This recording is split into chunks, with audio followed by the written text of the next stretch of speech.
Welcome back. This is episode 215, Newborn EC with an Older Sibling.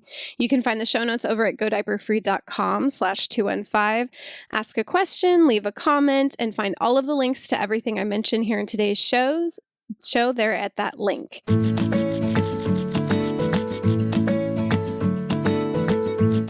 Today we are taking a question from Jessie, so let's take a listen. Hello, my name's Jessie and I'm in Germany. Our first daughter is 2 years and 3 months old and we've been practicing EC since birth. I just found out I'm pregnant with our second child and I wanted to ask a bit of a broader question, which is how to EC from birth with a newborn when there are already siblings there, when there's less time to, maybe you're not as hyper-focused on the newborn because you already have a toddler you live with, and if you have any tips for that. Thank you very much. Bye. Thank you so much for the call, Jessie. And first off, congratulations. Wishing you ease and peace and feeling good in your pregnancy, and just congratulations on bringing this new member of your family into the world. It sounds like your first daughter may already be wrapped up, but in case she isn't, definitely that would be step number one. And for those of you who are pregnant and you have a child who has not done EC or hasn't been potty trained yet or just hasn't been wrapped up, that's step number one. So for you, Jessie, if you're not quite wrapped up, in the Go Diaper Free book, there is a section on wrapping up. It's the building blocks of potty independence. There is also a passing the baton mini course, but really, since your daughter's older than 18 months, you probably just want to wrap it up with a potty training experience, which you can get the tiny potty training book, and that gives you a really clear, easy plan on how to get her all potty independent before the new baby arrives. Now, adjusting your expectations is important. It sounds like you are already aware of that.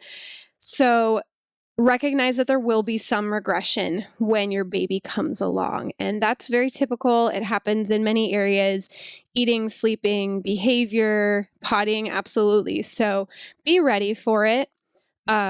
Make sure that if you are the primary person who is helping with toileting, that you integrate other people into that process, because you know you are going to be tied up with a newborn. So when my third came along, I was handing over, the few months before my baby was born, I was handing over bath time and then bedtime, mostly to my husband and sometimes my mom when she would come and help. So that way, when baby came along, they were already taking over those tasks, and I didn't have to worry that it was going to be a really sudden and harsh change for my older two. But there will be a little bit of jealousy that can really manifest sometimes in your older child wanting to become or behave more baby-like. They could become interested more in bottles or nursing if they're weaned, or even if they're not weaned, they just might be interested in nursing more often now. They might see it as baby kind of encroaching on their territory, or kind of like they're being replaced. So any way you can reassure them and reinforce that they still have a very special place in the family is going to help you. So whenever you are recovered and you can help again with potty time, that will be important, but just really spending special time with your older daughter. Quality is more important than quantity, but as long as it's focused time when your partner or spouse or another caregiver can take care of the baby and you can be focused on your older child, that will help. And then going back to basics is never a bad idea. Go back to those steps, either when you wrapped up EC or if you're going to do a potty training experience, go back to those steps. Understand that there will be misses, understand that there will be some regression and resistance, and go to those troubleshooting sections and just patiently and kindly work through it. And that will also help to reinforce for your older child that she hasn't been replaced, that she's still important to you. It's kind of a test they run, right? Like they are feeling it out, trying to see, well, maybe if I start to act this way, maybe I really will be replaced in this family. But we just want to reassure them that, nope, they're still here, they're still special, and we've still got their back. We're still going to help them. So Adjusting your expectations for how EC is going to look with the newborn is very important. It sounds like you've done that a little bit already. For those of you listening who maybe have not done EC with your first child, I did EC with my oldest starting at about 4 months. And then with my middle, we didn't start till she was about 16 months. So my youngest, my third, was the first baby that we actually did EC from birth. So for me, I actually raised my bar. I said, okay, well, I was only able to do it part-time with my first, and then we ended up potty training at 2.5. We started later with my second. Now with my first, let's try to really do this from birth. So I raised my bar a little bit. For you, since you practice from birth with your oldest, I would say lower it. That's obvious, right? You're going to not catch as much. You're going to not have as much time to be focused. Not being hyper-focused is a benefit, because when our lives become potty-centric, then it can actually hinder our EC practice, and counting misses can do the same. So doing it part-time can be very successful and a way to just sort of ease you in with this new addition to your family. Even with full-time EC, Andrea usually says she only shoots for about 50% catches. So you might have to kind of redefine what success looks like for you, but just remember, you can absolutely start part-time from birth and increase it as you go, ease it in. We started part-time with my youngest, and we literally were just doing the wake up pees. That was our number one easy catch we started with.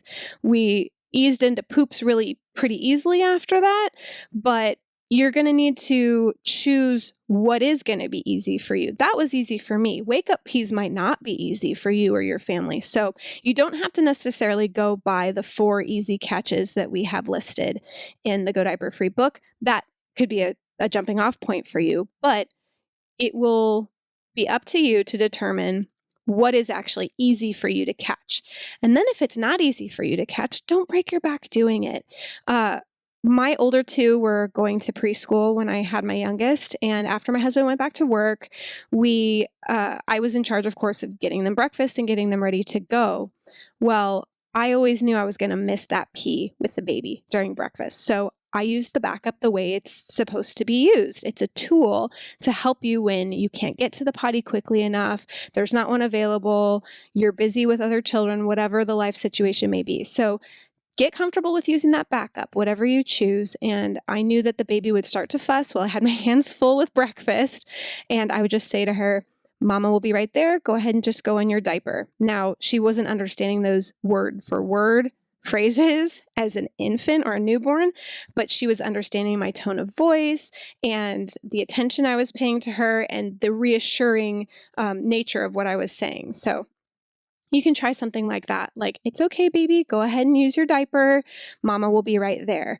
And just repeating that, and that will show them, they'll start to learn that during those times, they're going to use the backup. They're going to fuss about it, which is normal. You would expect them to because they don't want to do it. And then you're just going to clean them up as soon as you can. So you will find a rhythm to your days and find what catches are actually easy and which ones you're just going to accept that right now we're not going to catch those, and that's going to be okay. You absolutely should involve your older daughter in pottying with the baby. There are a lot of ways you can do this, but I recommend definitely showing her how to help and then actually letting her help. Some of us, it can be really hard to let go of those reins, and especially when older children are maybe still learning what it's like to be gentle with a baby or be careful. And the more you let her do it, the more you will see her rise to the occasion. So there are a few things you can do. You can get her a doll so that she can model what you're doing with the baby. She can potty her doll when you potty the baby. If you had a top hat potty for your older daughter and you're planning on using one again, I would get a new one in a different color. So your older daughter can use her top hat potty that she thinks is hers for the dolly, and then your baby has their own top hat potty, and you can do that together. And again, reinforce to your older daughter that she has not been replaced and her things aren't getting taken over. You can send her to get you a clean diaper or nappy. You can you can try to have her dump out the top hat potty into the sink or the toilet. Newborns typically don't pee a lot, like they don't pee a large quantity, so there's less risk of having a big spill somewhere. But you can show your older daughter how to empty the top hat potty for you, or even if you're using a mini potty, it's got a nice handle on it, and you can do that too. That will definitely give her a sense of pride and like she's helping out and has a very important job. And tell her, sounds like she's going to be about 3 when you have the new baby. Tell her how important it is to you and how special it is to you that she's helping you out with her younger sibling. And that will help a lot too. So involving her, you can even involve her in like the wake up pees. We do a family pee. We call it a pee-pee party.